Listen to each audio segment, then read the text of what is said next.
Olá, sois bem-vindo mais uma vez ao canal Luz da Palavra e eu sou a Suza Santos.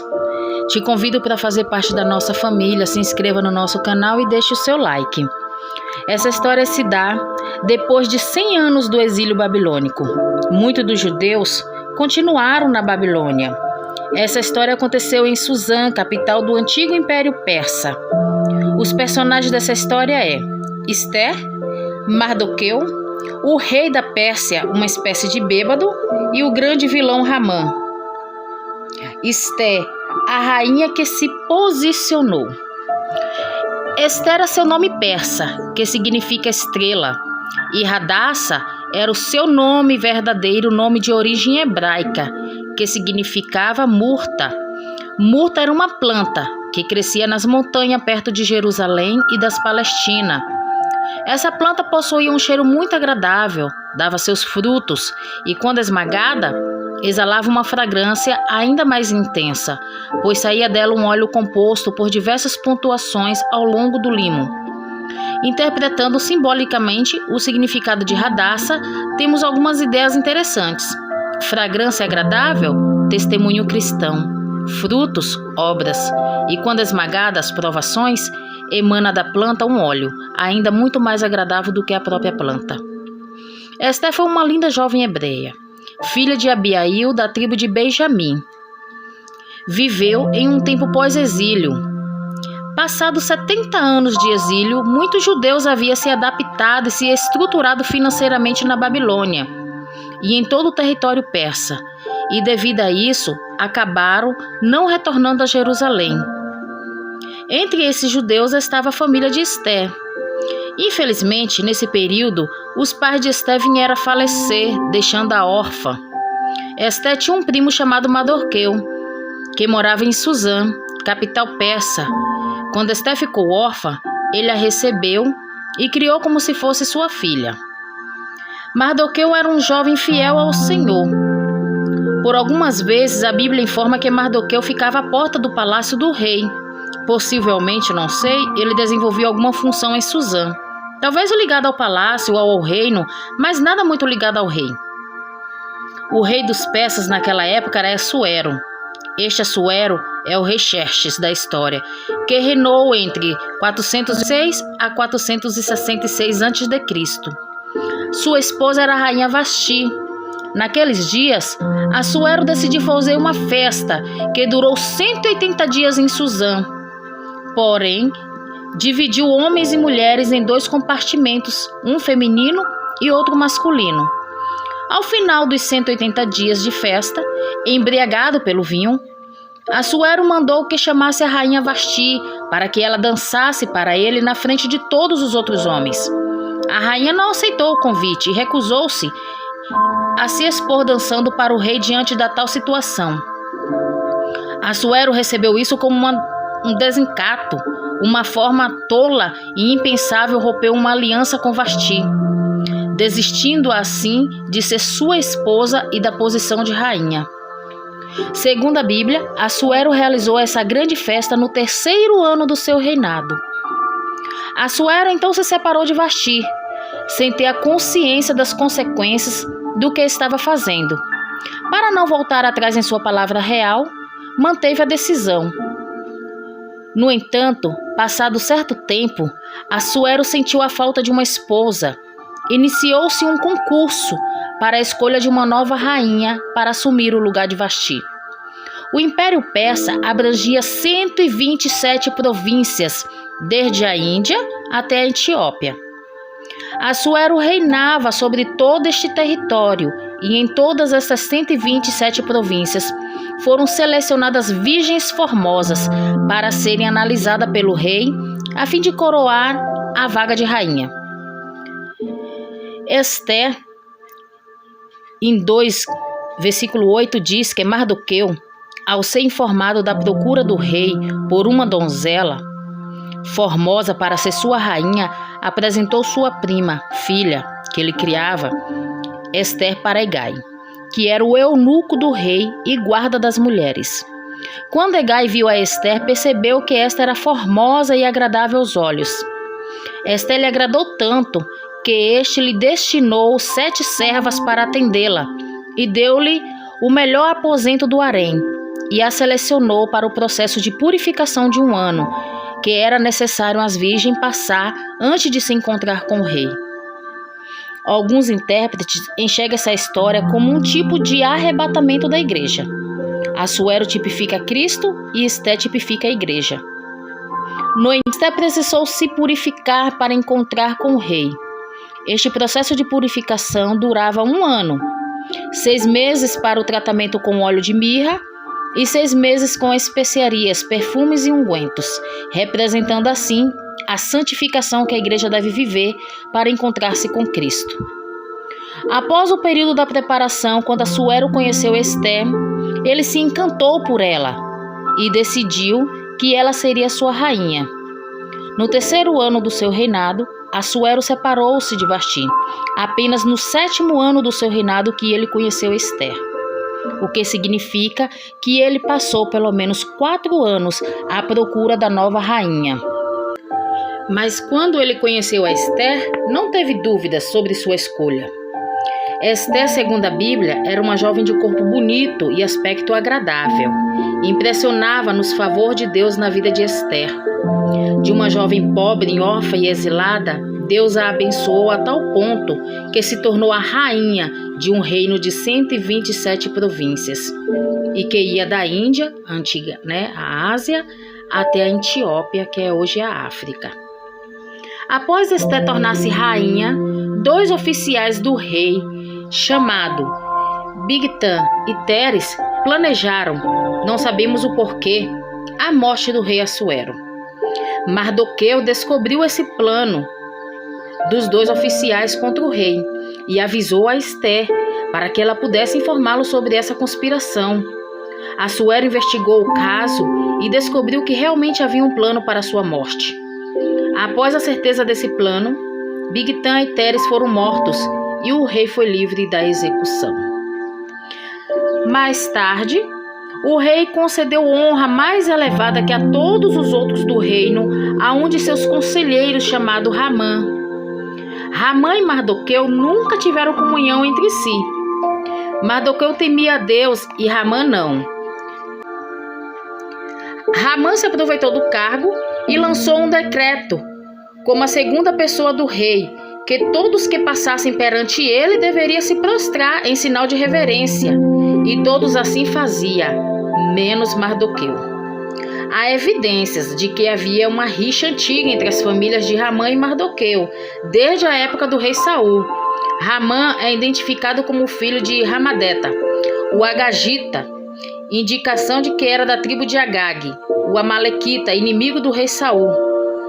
E Mardoqueu era filho descendente de Jair, filho de Simei e filho de Quis. E quem era Quis? Filho de Saul. Essa talvez seja uma das razões que alimentava a diferença entre Mardoqueu e Ramã. 5 anos depois de Esté ter se tornado rainha, Ramã projetou a morte de todos os judeus no Império Persa. Essa era uma forma dele se vingar de Mardoqueu, não sabendo ele que Esté também era judia. Ele convenceu o rei que os judeus eram inimigos da Pérsia e pediu permissão para matar todos os judeus. Assuero, sem saber quais eram as motivações internas de Ramã, deu-lhe permissão para isso. Ramã jogou a sorte a fim de encontrar uma data para o massacre, e a data no calendário hebraico caiu no dia 13 do mês de Adar, que é março. Nessa data, todos os judeus seriam enforcados por uma forca de 22 metros e 50 centímetros de altura, construída pelo próprio Ramã. Quando Mardoqueu soube do plano de extermínio dos judeus, procurou a Esté e solicitou a ajuda dela, para que os judeus fossem socorridos. A princípio, Esté não queria comparecer perante o rei. Há os que pensam que ela não queria pelo fato de, aparentemente, mesmo sendo de origem judaica, não está correndo risco de vida por ser rainha. No entanto, a verdade era que comparecer na presença do rei, sem ter sido chamada por ele, era um grande risco. Era uma ofensa passiva de pena capital, alguém abortar o rei sem a sua solicitação. Esté poderia ser executada por ir ao rei sem ser convocada, caso o rei naquele dia não estivesse com humor agradável. Através da insistência de Mardoqueu, Ester aceitou procurar o rei, porém pediu a Mardoqueu que todo o povo judeu estivesse durante 3 dias orando e jejuando para que Deus fosse com ela e a sua visita ao rei fosse de agrado dele. Quando Ester procurou Assuero, ele a recebeu de forma calorosa e disse que daria a ela o que ela quisesse, mesmo que fosse metade do seu reino. Primeiro, ela pediu ao rei para convidar Ramã para um banquete que ela daria naquela noite. Ramã aceitou, compareceu ao banquete, se divertiu e foi convidado para o outro banquete na noite seguinte. Nesta ocasião, a Bíblia nos conta que Assuero perdeu o sono. A madrugada passava e o rei não conseguia dormir. Foi quando ele teve a ideia de que eu trouxesse o livro dos relatos históricos do seu reinado, que era o livro das crônicas. Quando foi aberto o livro, estava exatamente na página que contava o livramento que o rei tinha tido através de Mardoqueu. Pela manhã, enquanto o rei estava no palácio, Ramã foi até ele para pedi-lo que desse autorização para enforcar Mardoqueu.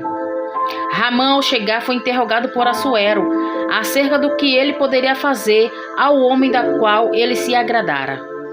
Dominado pela soberba no seu coração, Ramã entendeu que era ele esse homem e sugeriu uma procissão real, a maior honra possível a um cidadão, com o cavalo e a coroa e as vestes do rei.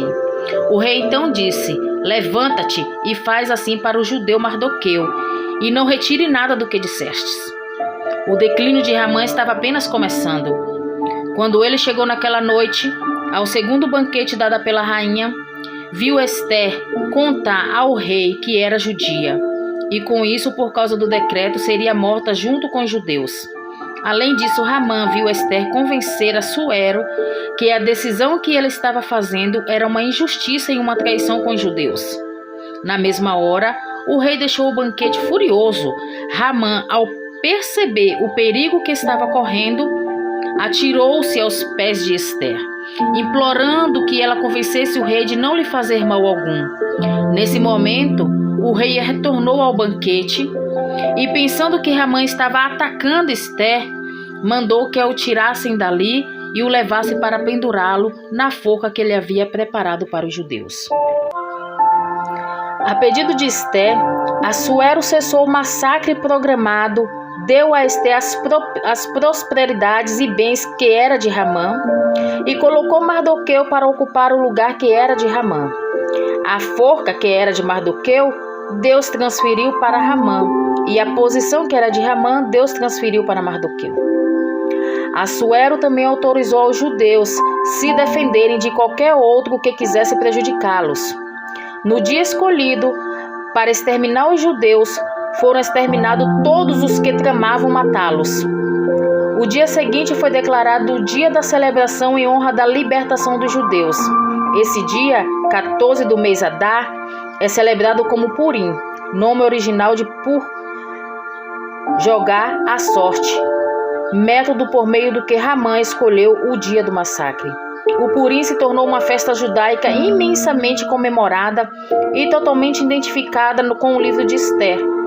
Trata-se de uma espécie de alegre carnaval, o único do calendário judaico.